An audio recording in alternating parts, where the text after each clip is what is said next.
ఈ వీడియోని చదువుకుంటున్న లేడీస్ అండ్ జెంట్స్ కి చదువు అయిపోయిన వాళ్ళకి మాత్రమే షేర్ చేయండి. 20 సంవత్సరాల వయసు ఉన్న అమ్మాయి డిగ్రీ సెకండ్ ఇయర్ చదువుతూ వాళ్ళ నాన్నగారికి కాళ్ళు ఇరిగిపోతే ఇంట్లో డబ్బులు సంపాదించకపోతే అప్పులు పాలవుతాం అనే భయంతో ఒక మంచి కంపెనీలో జాయిన్ అయ్యి 2 సంవత్సరాల్లోనే 25 లక్షల రూపాయలు సంపాదించింది. వాళ్ళ నాన్నగారు ఒక కార్పెంటర్ అండి, రోజుకి 500 రూపాయలు సంపాదిస్తేనే వాళ్ళ ఫ్యామిలీ గడిచింది. అలాంటి టైంలో వాళ్ళ నాన్నగారికి యాక్సిడెంట్ జరిగి ఫ్యామిలీ బాధ్యతలన్నీ ఆ అమ్మాయి తీసుకుంది. అమ్మాయి ఒక మంచి కంపెనీలో ఒక మంచి ఆపర్చునిటీలో జాయిన్ అయ్యి ఫస్ట్ మంత్ 17,000 రూపాయలు, ఒక 4 నెలల తర్వాత ఒక 20,000 రూపాయలు, ఇంకొక 4 నెలల తర్వాత 60,000 రూపీస్, ఒక 1 ఇయర్ కల్లా 1,50,000కి రీచ్ అయింది. అమ్మాయి ఎవరో కాదండి, నాగశ్వే. ఒక మారుమూర పల్లెటూరు నుంచి మా కంపెనీలో జాయిన్ అయ్యి ఈ వర్క్ ని స్టార్ట్ చేసి ఒక 2 సంవత్సరాల్లోనే 25 లక్షల రూపాయలు సంపాదించింది.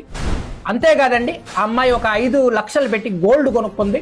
ఒక 6 సెంట్లు స్థలం కూడా కొని వాళ్ళ నాన్నగారికి గిఫ్ట్ గా ఇచ్చి, నేను కూడా నాగశ్వేత మేడం లాగా మారాలనుకుంటున్నానండి. మా పేరెంట్స్ కి సపోర్ట్ గా నిలబడాలనుకుంటున్నాను. ఎవరైతే నాగశ్వేత గారు లాగా సార్ నేను కూడా మా పేరెంట్స్ కి బాగా సపోర్ట్ గా నిలబడాలనుకుంటున్నాను అనుకున్న ప్రతి ఒక్క వ్యక్తికి కూడా షేర్ చేయండి.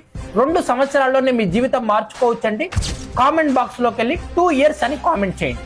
Thank you friends.